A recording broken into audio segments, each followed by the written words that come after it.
Today's lesson is going to be on Chapter 9. Lesson 2 is going to be found on page 99. So if you'll put that in your table of contents, we'll be gluing on to page 99. And so that'll be trend lines, which is going to piggyback off of what Miss Wheeler went over on scatter plots in lesson 9-1. So we're going to flip over to trend lines 9-2. And what we're going to be talking about today is a trend line. And just like it kind of sounds like, it's where there's a trend, a line that's very close to the majority of the points that are found in a graph. And so if you'll flip back a page over to scatter plots, and if you use your ruler, you'll notice that these two graphs didn't originally have lines in that. And then yesterday, or in the lesson before, Ms. Wheeler was talking about the general trend of the points. And so I actually took a ruler and drew a line, a trend line, or a line of best fit that kind of matched the patterns of those points, and that's what you do. And so in a positive association, you'll take a ruler, and you need to really use a straight edge. Don't try to freehand this, and you're going to draw a line of fit. Now I drew my line of fit kind of there. That I wanted the majority of the points to be really close to the line. I could have even moved it a little further over here. You're going to just draw the best line of fit that you possibly can. It also shows you that there is positive slope going on. And that's what Miss Wheeler showed with her pen as she placed it down. So we're actually drawing in that line of fit. So over here, I can draw my line of fit through the majority of the points. It's the line of best fit. It's called a trend line. This is where the trend tends to be. It's something that tends to happen. But if you notice, I didn't draw a trend line on this particular scatter plot. The points are pretty scattered all over the place, hence scatter plot. There's no association. I can't necessarily draw a line of best fit because the majority of the points are following in a particular pattern. Over on the linear association page that we did over here, you have a straight line. You can draw your line of fit. Those scatter plots fall along a particular line, and you just take your ruler and you want to draw a line of fit into that area. Okay, this one's definitely non-linear, so we don't have a line of fit. So steps to finding the trend line. So the very first step when you're trying to find a trend line is you have to construct a scatter plot. So you actually have to have that scatter plot made, and then you're going to draw a line of best fit. So where do those points generally fall in? And that's where we get our trend line. Be sure that you use all the points that are given in your table and graph them. Don't miss any points, and especially when we put this into our TI-84, we're going to put those points in. This will be a straight line drawn using a ruler. Do not try to freehand any of this. Use a ruler. So you're going to definitely need a ruler when you're doing this. So we're going to go down to our graph, and we're going to graph the scatter plot information. So on here, what you're going to do is go ahead and mark these down here is your x-axis. And remember, x comes before the y in the table. The x is going to be my years since 2000. And so years since 2000. And we're going to go ahead and put those numbers on here. So 0 means that we're in the year 2000, and normally we would draw this on the intersection, so I need to move that there, and then we'll have our 1, and I'm going to make a little change in that because I graphed that wrong. We're going to put our 1 on the first line, and then you have your 2, and then your 3, and then your 4, your 5, your 6, your 7, your 8, and we could continue, and we're going to be looking at making predictions with that as well. And so that's 0, 1, 2, 3, 4, 5, 6, 7, and 8. And when we try to figure out what's going to go on our Y line, and it's average cost, and I'll write here average cost in dollar amounts. When we put our average costs on there, a lot of people think, okay, I'm just going to start with the first number and put these numbers. These numbers fluctuate up and down. You're not going to use these crazy $2.81. You're going to go in even increments on your graph. But I am going to go ahead and do a break because I don't want to start right away at 0 and then go in increments, because I may not have room on my entire graph to do that. So I'm going to start with $2.50 for my very first mark, and the break allows me to jump all the way to $2.50. And then I'm going to do $2.60. And then for the next mark, as you can guess, I'm going to decide to go in dimes. So I'm going to go by 10 cents each time. $2.90, $3, make sure I got the mark there, $3.10. And I've got to go up to $3.20. And the reason why I have to go up to $3.20 is my largest piece of data is $3.17. So I have to make sure I get up to that mark. So then I'm going to scatter these points on here. So $2.59 would be right before 260 here. 281 is going to be right above the 280. 265 is going to be half the distance between 260 and 270. 267 is going to be right above that last mark I made. $2.88, that's almost to $2.90. And I am just approximating as close as I can. 6 is at, see, that was, did I lose my place here? 4 was at 288. Ooh, I graphed it wrong. Going too fast. And sometimes we do that. So 3 was at 267. 4 was at 288. I did that. I skipped that number.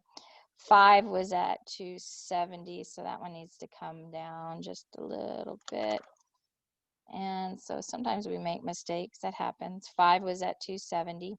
6 is at 285. That's why you don't want to go too fast. 7 is at 288. So it's going to be right there. I'm going to slow down. 8 is going to be at $3.17. And that's above 15. So it's going to be right there. And remember, you can pause as you go. And I made some mistakes, so I fixed them. And so those are pretty good graphs for my points. I'm going to go ahead and take a look and see if it has a trend. Looks like these points are tending to go upwards, so it looks like a positive trend to me. I don't know about you, but it looks like it to me. And then we're going to go ahead and say, okay, where can I put that trend line at? I probably would love to have a few more points. If I did, maybe graph something. So let's add 9 here, and I'm just going to add 9 to it. And 9 is going to be at $3.24. So even with one more piece of information, I can get a better idea of where my trend line is going to be. So $3.20, let's see, this is $3.30. So $3.24 would be a little less than half. And that just really kind of gives me an idea of where my last point might be in my data. So it's kind of helpful for me to then see, is there a line of best fit? And so I want the majority of the points to be really close to that line. And I may have to angle my ruler just a little bit. And it looks like that might be a good line of fit. And I draw my trend line. Okay. So how do we do this with when we have information and we want to find an equation? The more data I have, the better line of fit I'm going to have.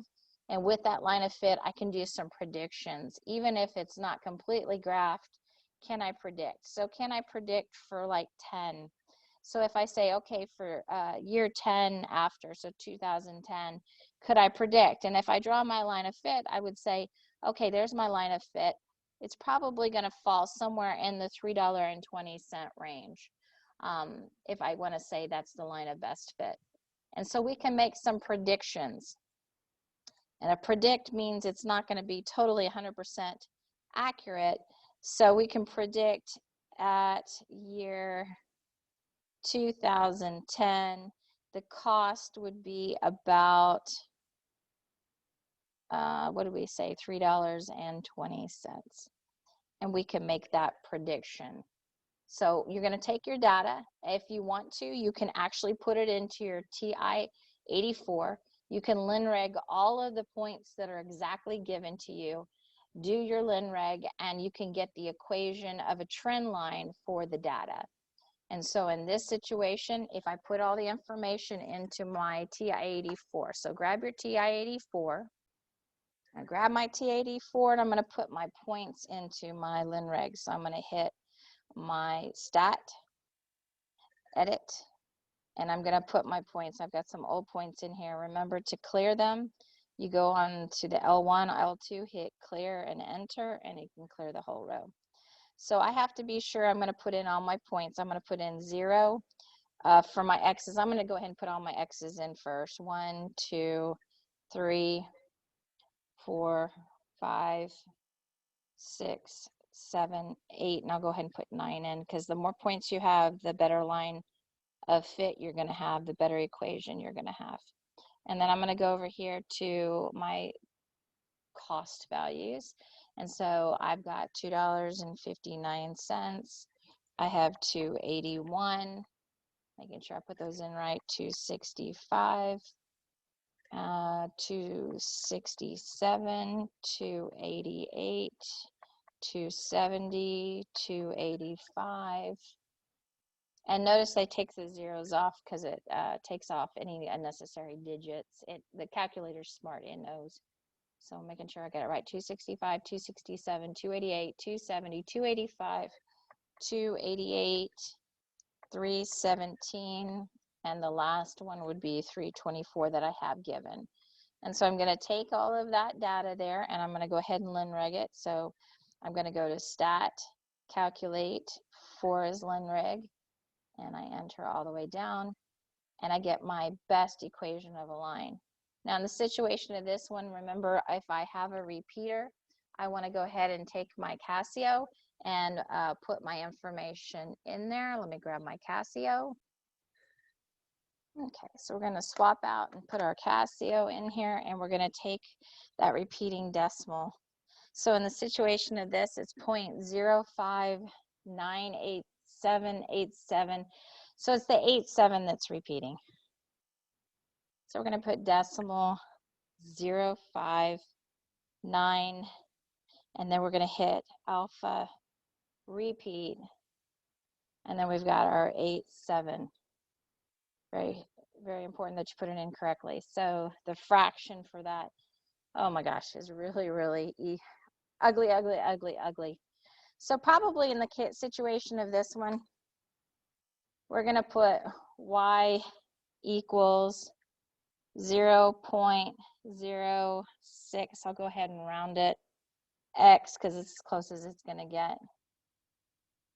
Plus, looks like roughly 2.574545, and another ugly one, so we'll just round that to 2.6. And we're going to just get as close as we can. Okay, so that's our best line of fit. It's not exact science. If I wanted to find out other information like the table, how it continues, I can put this equation into my y equals and find other numbers that fit that general trend. Okay, so a prediction and approximation, these aren't going to be exact answers. We're just going to get as close as we possibly can. And again, it is positive slope, you can tell, positive slope. And you should have a good time with drawing your trend lines in your scatter plots and making predictions. Till next time.